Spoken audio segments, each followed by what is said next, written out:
Olá, pessoal, tudo bem com vocês? Como vocês estão? Gostaram dos primeiros episódios dessa série Brasil, Coração do Mundo, Pátria do Evangelho? Comentem aí para nós, comentem na parte dos comentários do vídeo ou nos comentários no Facebook, para que a gente fique sabendo a opinião de vocês, se vocês estão gostando desse formato em série aí da Elos.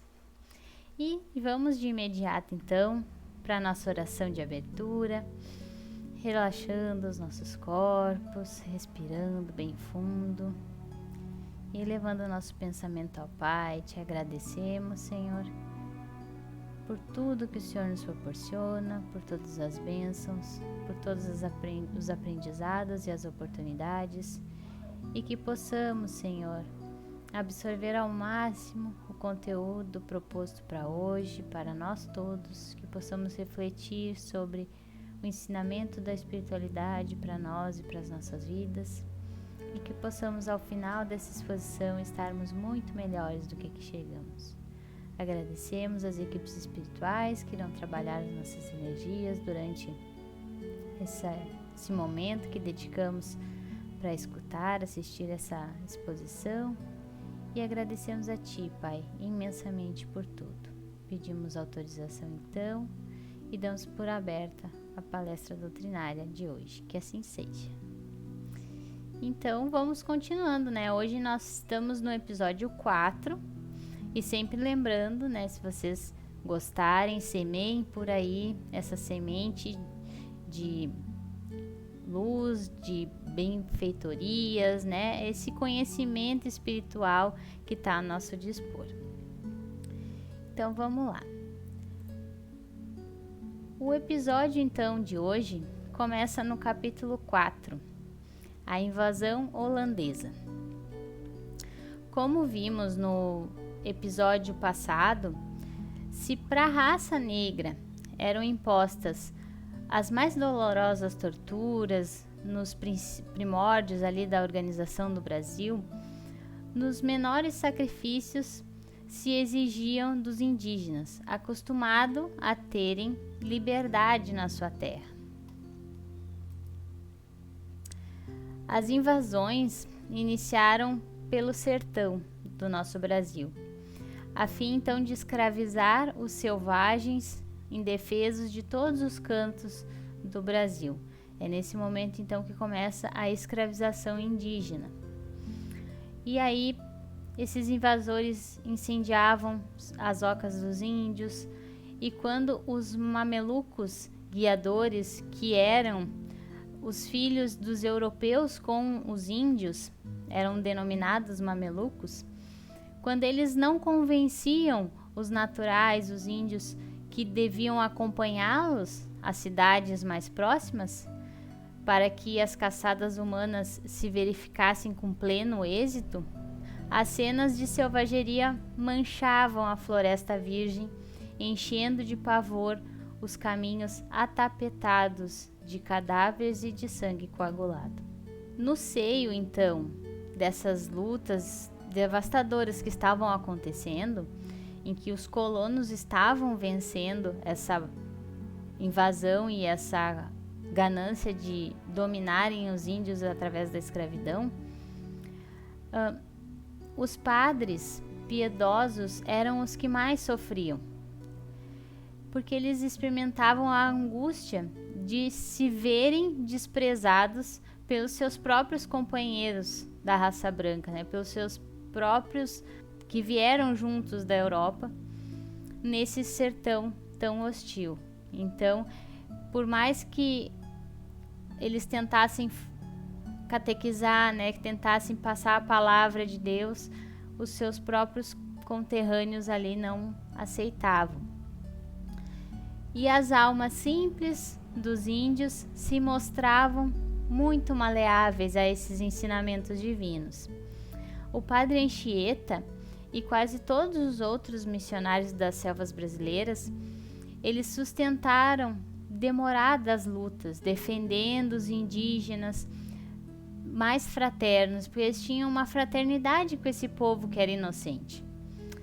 E a verdade, porém, é que embora eles pregassem sobre a piedade cristã, as suas vozes se perdiam na imensidade do céu, sem que os seus irmãos da terra as escutassem, com a ideia generosa de praticar os carinhosos ensinos que aprendemos com Jesus e com Deus, né? Então, os indígenas, que eram um povo mais inocente, né? E eram os mais abertos a esse ensinamento. E o povo que veio com os padres, principalmente com o padre Anchieta, não aceitavam esses ensinamentos de amor, de fraternidade, de caridade. Voltando então para o plano invisível, os primeiros missionários da Caravana Luminosa de Ismael pedem a sua colaboração misericordiosa para que a semelhante situação se modificasse, né? Porque aquela situação estava tenebrosa, eles queriam uma ajuda de Ismael. Mas Ismael, o grande apóstolo de Jesus, explica: irmãos, não podemos tolher a liberdade dos semelhantes. Não sou indiferente a esses movimentos hediondos nos quais os índios simples e bons são capturados para os duros trabalhos do cativeiro. Esperemos no Senhor, cujo coração misericordioso e augusto agasalhará todos aqueles que se encontram famintos de justiça.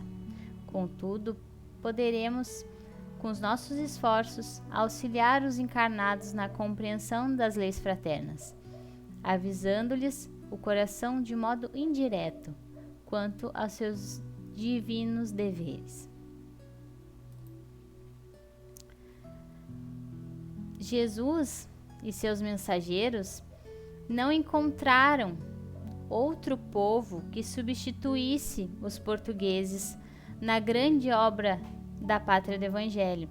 Todas as demais nações, como o próprio país, né, o próprio Portugal, se encontravam presas da cobiça, da inveja e da ambição.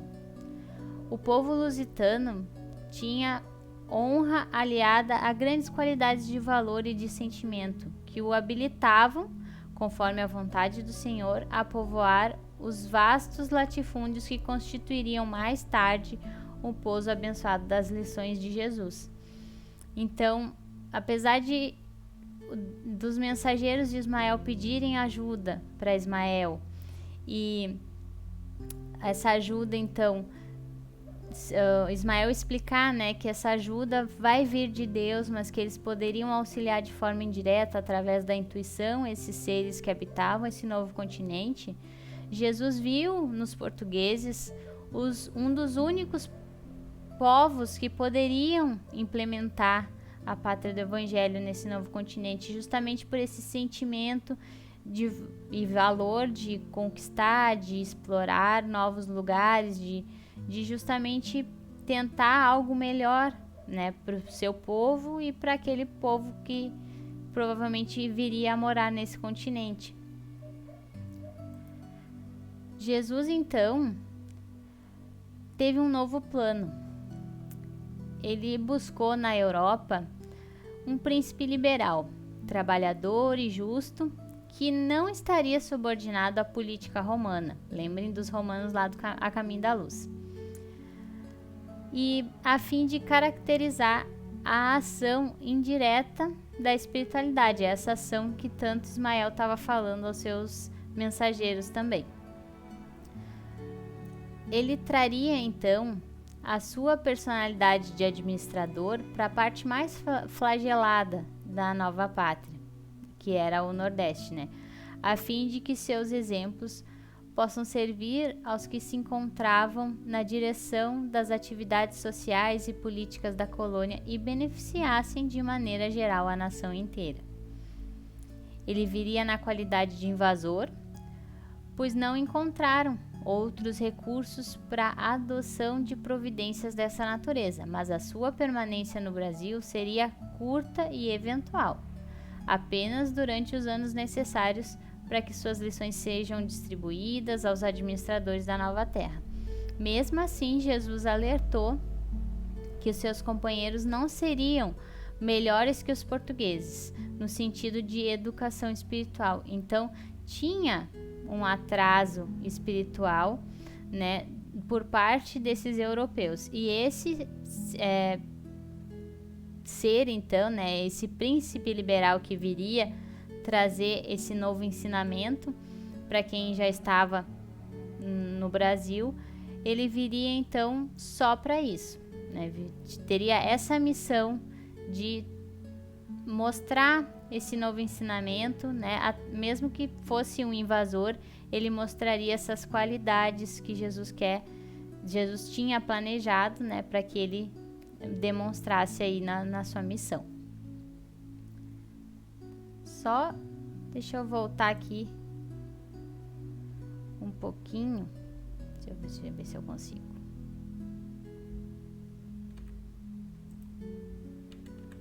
Aqui.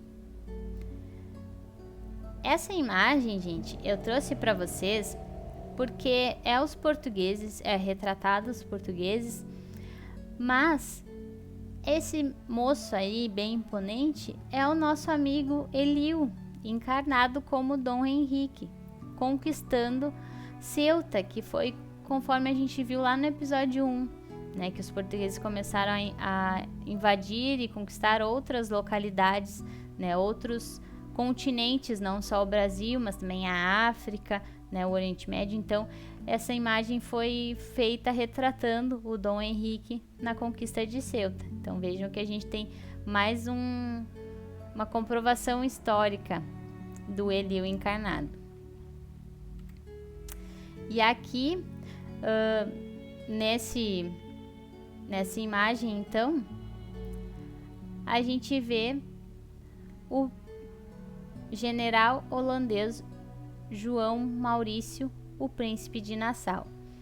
Em 1637, ele entrava em Pernambuco e inumeráveis benefícios e imensos frutos esse ser produziu na administração do norte do Brasil, que foi a zona que mais foi sacrificada do nosso país.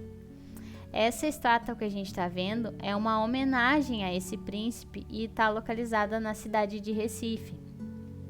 Então esse senhor aí, né, esse general holandês é o ser que Jesus designou para que viesse ao plano carnal, né, reencarnasse, para que viesse então ajudar o norte e o Brasil a parar com essa sanguinolência que estava tendo no norte, né? Então ele veio trazer a sua administração, né, seu ensinamento de administração para o norte.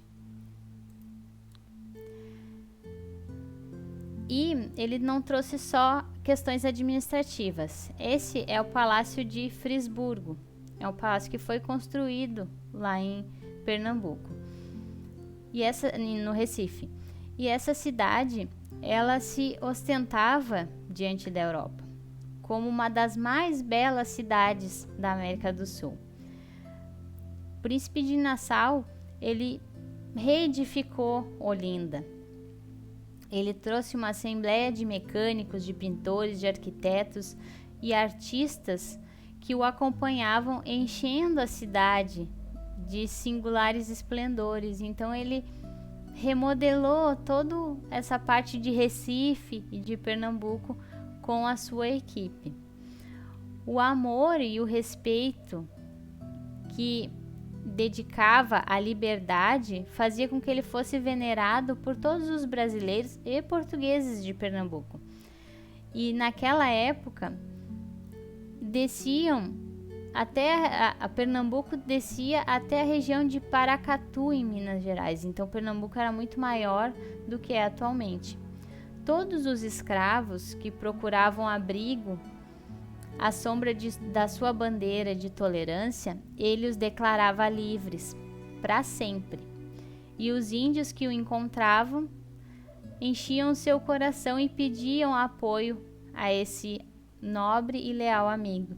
Então, esse ser escolhido por Jesus, ele não veio só trazer questões liberais de administração, mas ele veio trazer questões liberais no trato moral porque ele libertava todos os escravos que pediam a sua liberdade. Ele considerava os índios como amigos, como companheiros ali na construção de Pernambuco. Maurício de Nassau estabeleceu a liberdade religiosa e administrativa em Pernambuco, inaugurando a primeira liberal democracia nas terras americanas, pela justiça e liberdade que tinha em seu governo. E na realidade, é que a lição de Nassau, ela foi preparada pelo plano espiritual, né? Pelo plano invisível, para que os colonizadores da terra brasileira recebessem um novo clarão no seu caminho rotineiro e obscuro que já estava sendo, né? Então, ele veio com essa missão de dar um clique aí nesses novos colonizadores. E é para comprovar isso, a gente pode analisar a história, porque terminando o tempo necessário da sua administração no Brasil, o grande príncipe holandês regressou à sua pátria, né? Voltou para a Holanda por imposição dos espíritos avarentos dos políticos holandeses. Então ele foi chamado de volta para a Holanda sem que se encontrasse substitutos para aquela obra na América. Então foi bem o que Jesus planejou, né? Ele veio, cumpriu sua missão e voltou para sua terra para continuar a sua jornada aí terrena. E apesar das suas frotas extraordinárias e poderosas, a Holanda ela se retirou do Brasil sem intervenção de Portugal. Simplesmente pegaram suas coisinhas e voltaram para a Holanda, sem guerra, sem disputa. Então eles entraram, invadiram o norte do Brasil, vieram fazer o que tinham que fazer e voltaram para o seu país, sem brigar com Portugal.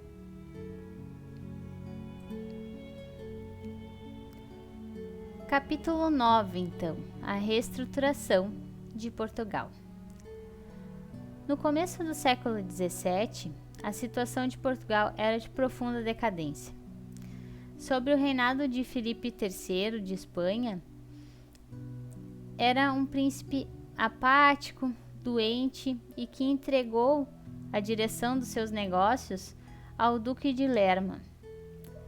Os esplendores das conquistas portuguesas haviam desaparecido, e aquele povo minúsculo e heróico, cuja a coragem se acendera numa nova luz em todos os departamentos de trabalho do Ocidente, encontravam-se agora reduzidos a quase penúria. Então, Portugal, no século XVII, já estava em decadência. Ainda mais com o reinado de Felipe, que não podia nem reinar, coitadinho, né? Então, Portugal já tinha perdido a sua glória, a sua imponência de país desbravador, né? De grandes navegações. Henrique de Sagres, então, o nosso amigo Eliu, mensageiro de Jesus, tocado de compaixão e de angústia, foi implorar a bênção da misericórdia do Mestre para Portugal. E Jesus respondeu: Eliu, sabes que a minha piedade não se reveste de excessivas exigências. Enviei-te a Portugal com o fim de lhe reerguer as energias, compensando os seus grandes esforços de povo humilde e laborioso. Infelizmente, apesar das suas grandes qualidades de coração, os portugueses não souberam corresponder à nova expectativa, provocando eles próprios a situação em que se encontram, pela fraqueza que se entregaram à sinistra embriaguez da fortuna e da posse. Depois de ter ajudado Vasco da Gama a franquear o caminho das Índias, ali o caminho marítimo das Índias, as forças lusas, após receberem os favores da cidade de Calicut, na Índia, ali regressaram algum tempo mais tarde para bombardeá-la, inundando num mar de crueldade e sangue. No Brasil, onde lançamos os fundamentos da pátria do Evangelho, isso ainda é Jesus falando, tá, gente? Então, no Brasil, onde lançamos os fundamentos da pátria do Evangelho, introduziram o tráfico de homens livres, forçando as falanges de Ismael a despender todos os esforços possíveis para que as ordens divinas não subvertessem pelas iniquidades humanas. E em Lisboa, permitiram a entrada do terrível Instituto da Inquisição, que comete no mundo todos os crimes em meu nome, que deveria ser, para todas as criaturas, um sinônimo de brandura e de amor. Então vejam que a Portugal estava muito em maus lençóis, né, gente? Só fazendo coisa errada. Então Eliú explica para Jesus que seu plano para a reestruturação de Portugal teria a ação de agrupamentos espirituais sob a direção dele, combinados com as falanges de Ismael, no sentido de intensificar o pensamento cristão em Portugal, projetando as mais nobres realizações no Brasil e disseminando entre os colonizadores, a fim de que essas concepções de fraternidade se intensificassem, fortificando as bases da pátria das lições divinas. E aí Jesus então orienta Eliú: terás o cuidado de inspirá-la, no propósito de se organizarem as mais precisas combinações com as outras nacionalidades do mundo, para que a pátria do Evangelho não sofra novos choques de raças, além da que até agora já sofreu.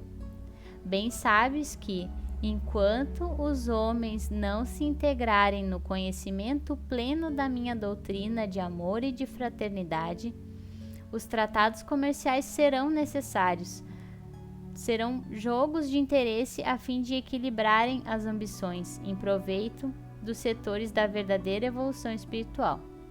Auxiliarei os teus empreendimentos com a minha misericórdia, pedindo ao nosso Pai que se designe de guardar-nos sob o manto da sua bondade infinita. Então veja como Jesus é Jesus, né, gente?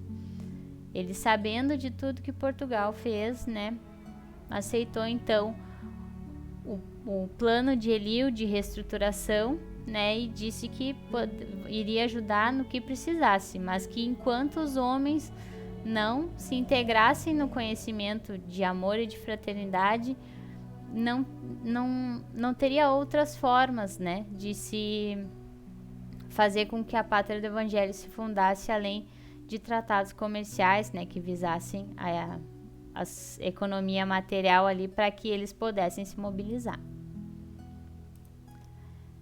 Henrique de Sagres então organizou as suas falanges e em 1640 Portugal era restaurado sob o trono de Dom João IV. Foi um período de lutas ferrenhas, mas a reestruturação se consolidou na Batalha de Montijo, em Portugal. E a grande nação então do Ocidente prosseguiu em seu labor abençoado por Jesus na formação da pátria do Cruzeiro. Então, ele teve um sucesso. Sob a orientação do mundo invisível, Portugal estabeleceu tratados comerciais, como Jesus tinha orientado ali que ia acontecer, né?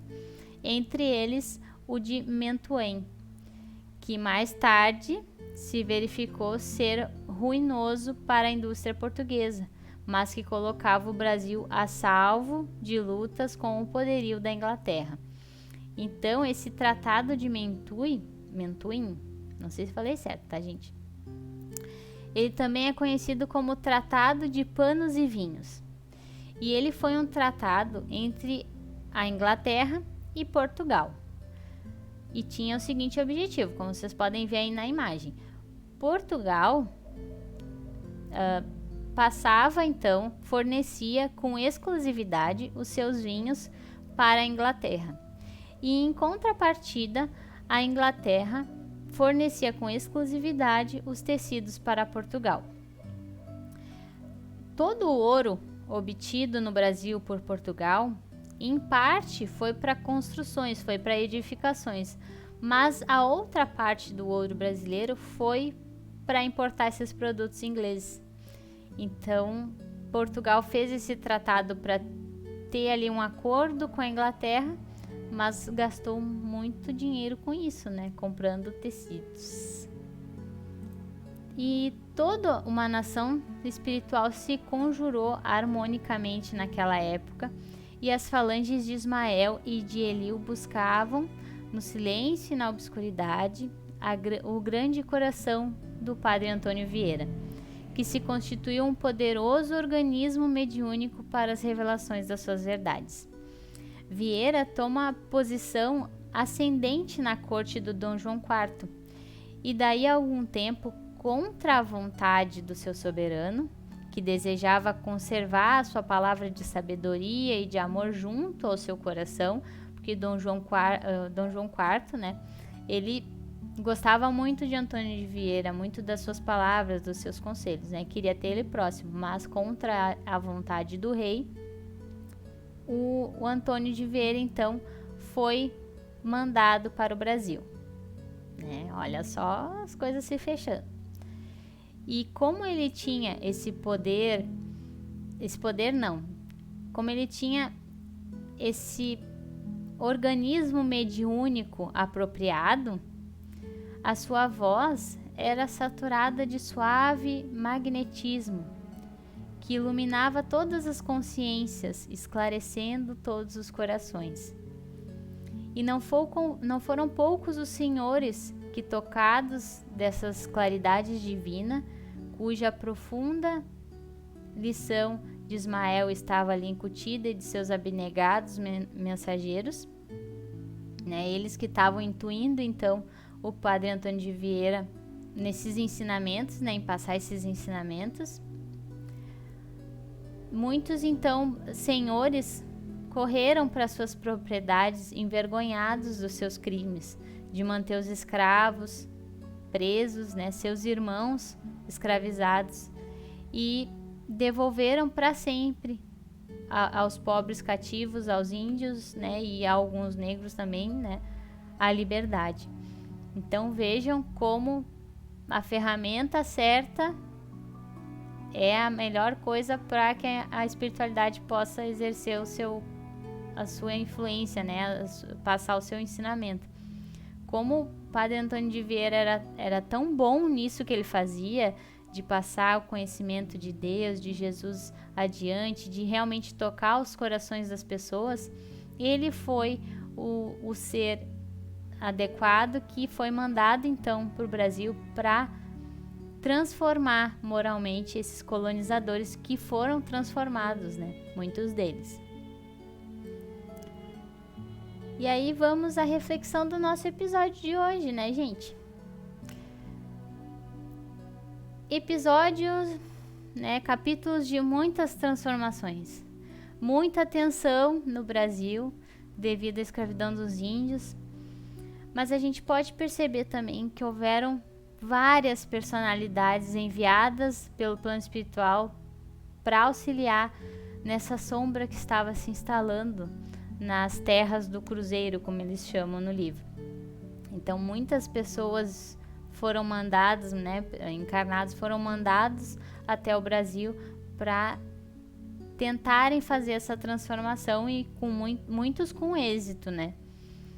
Também a gente pode refletir que se no episódio 1 Portugal estava indo bem na missão de concretizar a pátria do Evangelho, nesses capítulos a gente já vê que Portugal começa a se perder devido à cobiça, à inveja e à ambição, como a gente viu na série A Caminho da Luz.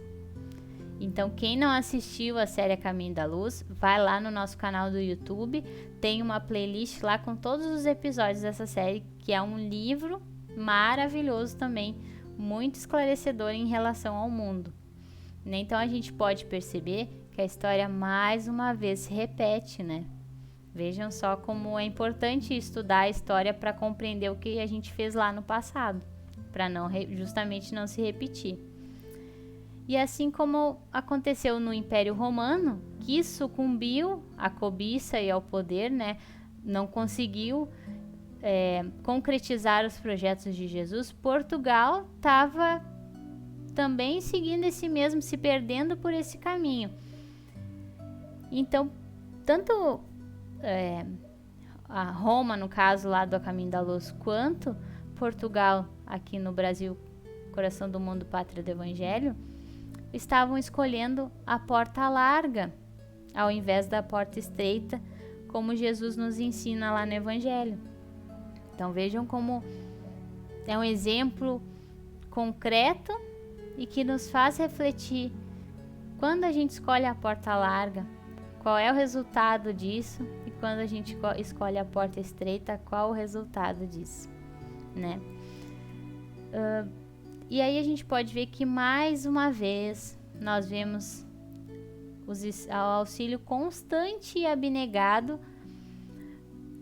de Jesus, de Eliú, de Ismael e de toda a falange dos espíritos superiores que estavam, né, juntos nessa equipe para guiar os povos nesse caminho da fraternidade universal. Como é bonito a gente ver que eles não nos abandonam, que eles sempre tentam fazer com que a gente siga o caminho que é o caminho do bem, que é o caminho bem orientado, que vai dar muitos frutos melhores, né? E Jesus nos ensina que enquanto a gente não se integrar nos conhecimentos plenos da sua doutrina de amor e de fraternidade, ainda precisaremos de outros meios para aprendermos sobre a lei do amor.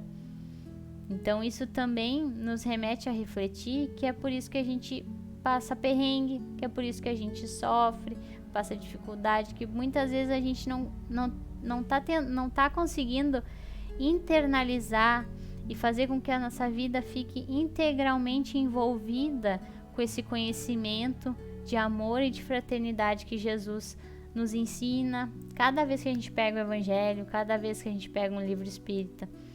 Então esse episódio, apesar de ter sido bem tenso no início, a gente pode ver que depois ele vai dando um alívio, né? Porque vai vindo esses personagens que vão nos auxiliando no Brasil, vão conseguindo implementar a pátria do Evangelho no nosso continente. E a importância do Padre Antônio de Vieira nisso, né, gente? Mas então, era isso que eu tinha para hoje. Espero que vocês tenham gostado, espero que vocês tenham gostado do episódio, né? Não esqueçam que sexta e final de semana tem mais os outros 2 episódios com os meninos. E vamos então fechar os nossos olhos para respirar fundo e elevar o nosso pensamento a Deus em gratidão. Te agradecemos, Pai, por esse ensinamento, por esse livro maravilhoso que ensina tanto da nossa origem, do nosso país que escolhemos no plano espiritual para estarmos encarnados, e que possamos, Pai, termos um novo olhar sobre essa pátria do Evangelho, sobre esse coração do mundo, através dessas exposições doutrinárias que estão sendo apresentadas. Imensamente gratos à espiritualidade, a Ti, ao nosso irmão Jesus Cristo, por ter nos trabalhado e nos protegido, nos reenergizado durante este momento, e que possamos, Pai, termos uma ótima semana envolvidos no Seu amor e na Sua paz. Imensamente gratos por tudo, damos por encerrada a exposição de hoje. Que assim seja. Então, gente, um beijo para vocês e até a próxima.